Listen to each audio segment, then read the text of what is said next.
So yesterday, we actually got to go hang out at the Samaritan Community Center, pack some backpacks. So fun. It was a lot of fun. We planned on being there 2 hours. Yep. But there was a certain group who was there who decided that they did not have 2 hours and that they wanted to make it a lot faster. So we were done in 45 minutes. So we were done in 45 minutes. They literally got in trouble for having too much initiative. It was amazing. So we were out of there pretty fast. So what did you end up doing after? I came back to try to finish some work as much as technology allowed me to. Yesterday wasn't cooperating. But then I had all these illustrious plans for what we were going to do that afternoon with the kids, and those didn't go as planned. So, super boring adulting stuff, cooking and cleaning. Yep. But we did go grocery shopping, and on the way to the store, my 7-year-old notices somebody's pulled over, and he's like, "Man, we are seeing so much of that lately. Why can't people just follow the rules?" And I was like, "I don't know, son. Why can't people just follow the rules? Like, you struggle with this too." I was like, "We all make mistakes. Nobody's perfect. We don't do it on purpose sometimes." He's like, "I don't get it." I'm like, well, you just work on obeying better and let the other stuff just kind of fall into place. That's totally fair. Yeah, that's funny. But yeah. The KLRC Morning Show. 90.9 KLRC. So a little bit earlier, we talked about how we went to the Samaritan Community Center yesterday. And it was a lot of fun. It was super fun. It was awesome. We got to pack the backpacks for the kiddos, and we were actually supposed to be there for about 2 hours. But that did not happen. Some overachievers present. We did. So what happened was we walked in. Walmart had a team there. Target had a team there. Yes. Cricket had a team there. And then there was a radio station. And at the very beginning, I'm not going to say which one, but one of those, they got in trouble for starting too early. Because they had already told us once, if not twice, do not start yet. Yeah. Do not start Do yet. not start. We're going to start at the same time. And we had 2 rows. One of the rows is just trying to start. They're like, we just have to work. Yeah. Like, that's what we're here for. Yeah.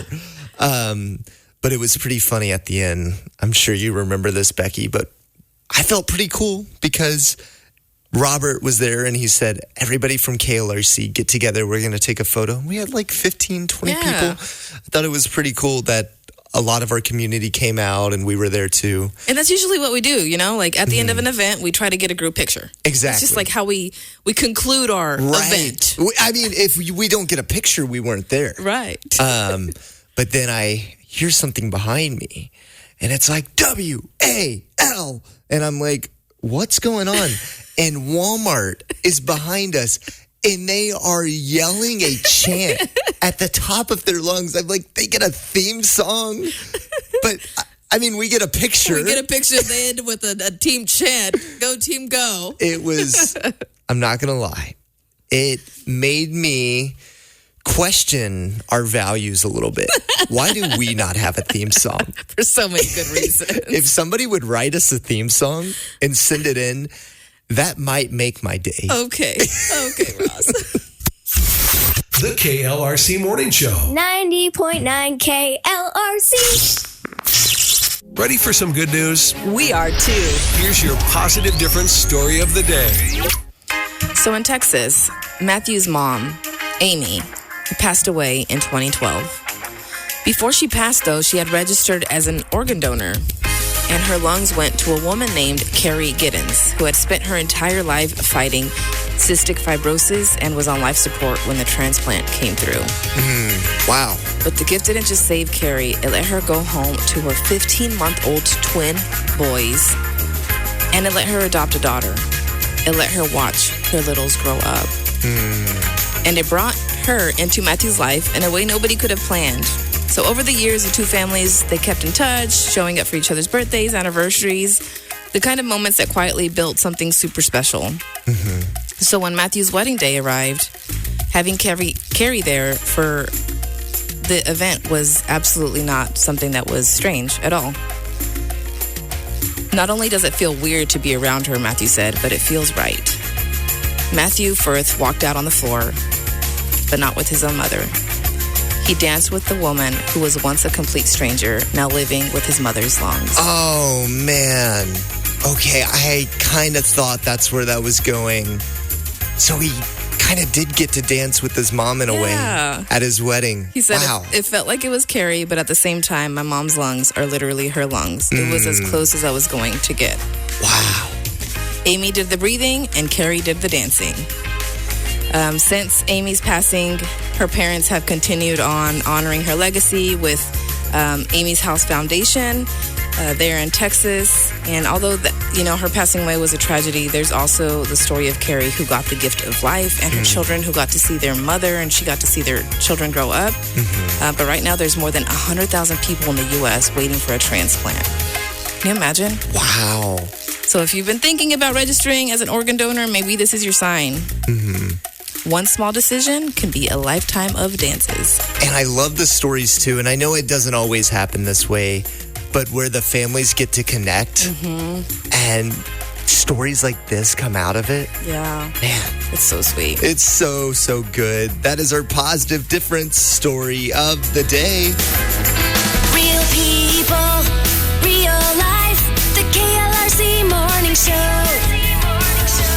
90.9 KLRC.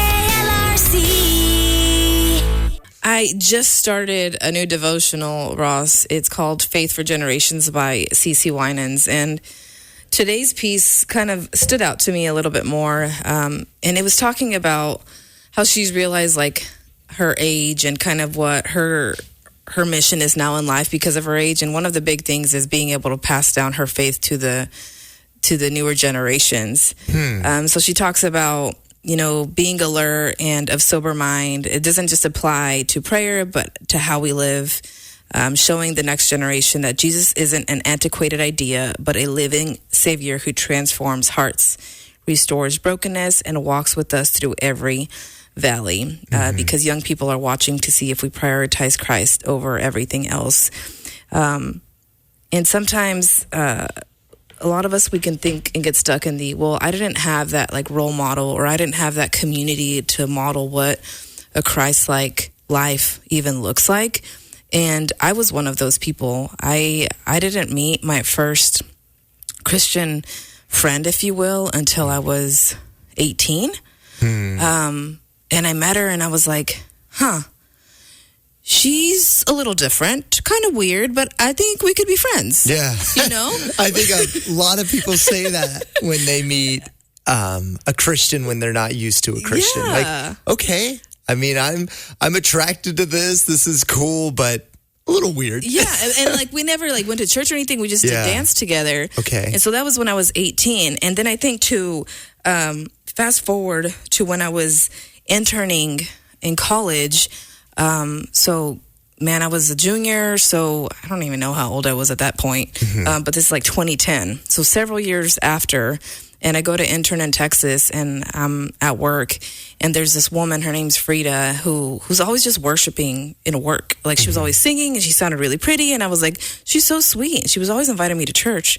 And finally, I said yes, because something really sad had happened. And I was like, I'm not going to make it out of this alone. I need help. I don't know what that looks like. She was the first person to ever lay hands on me and pray. Wow. And when she laid her hand on me, I felt something shift inside. So she planted the seed.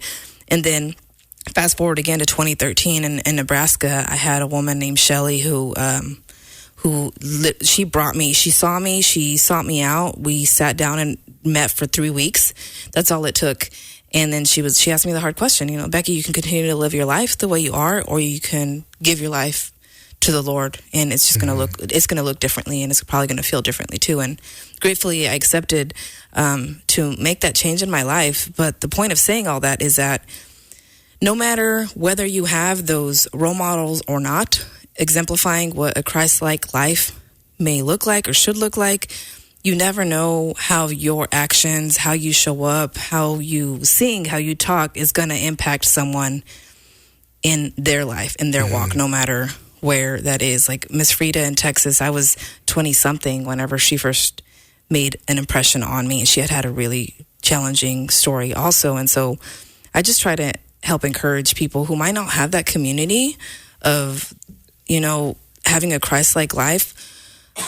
you never know when you're going to be able to be that person for someone. And so just be aware of the impact that we could have on, it could be a younger generation, but it could also be an older generation. Right. Like the Lord can work and does work in so many ways and can restore our hearts in so many ways at different seasons in our lives. So all that to say, just be aware and know that you may not have your own children or what have you in your space, but you may be at a coffee shop talking to someone and someone overhears something or sees how you interact with someone else, and that alone makes a transformative difference for them. Yeah. And I think you're spot on to kind of point out the fact that, sure, it can help in some ways to have a Christian family, or you were kind of saying you didn't meet your first Christian into years and years and years of your life. But I'm always reminded of Ephesians 2 when it says Christ Jesus himself is the cornerstone in whom the whole structure being joined together grows into a holy temple in the Lord. So it's like Christ is the cornerstone. Yeah. He's what's holding it all together. It's not your family. Yep. It's not your family's faith. It's not your friend's faith. It's Christ. And if you can rely on him to hold up just your faith, man, that's all that matters. That's right. The family stuff's just a cherry on top, right? The KLRC Morning Show. 90.9 KLRC, the positive difference. Good morning. It's the KLRC Morning Show. Is this Teresa? This is she. Teresa, how are you? I'm all right. How are you? We're doing good. We were calling because we received your online nomination for an AC giveaway for Jimmy. Is that correct? That's correct. Awesome. Could you tell us a little bit more about what's going on? Well, she lives in a trailer and with her daughter and young grandson, and the air conditioner went out in her bedroom, and she works nights, so she needs to be able to sleep during the day, and it gets so hot at the trailer. Oh, I totally see that happening, and she's probably trying to get as much sleep as possible to keep on working, and that's hard to do when it's so hot. Yes, it is. Well, we're happy to tell you that Jimmy will be receiving a new AC. Oh, that is so awesome. Yeah, so thanks to our friends at Sam's Furniture and some very generous donors. We're going to be able to partner with them and bless her with that. All right. Well, thank you so much. The KLRC Morning Show. 90.9 KLRC. Happy birthday! Let's go! 1, 2, 3, go! H-A-P-P-Y-B-R-T-S-D-A-Y. Hey! Happy birthday. Help me, Becky. You're stuck. Ross tried to do something different with dancing on the chair, and then he got stuck in a position he couldn't get to the mic in time. My chair's a rolly chair, and it rolled me away. All right, today is July 30th. We got some birthdays for today. When I say some, we actually just have one special birthday. Allison Lindsay has a birthday in Rogers. Today is all about you, Allison. Happy birthday. And you're also the winner of the Marketplace Grill Birthday Bash. Woo! 90.9 KLRC.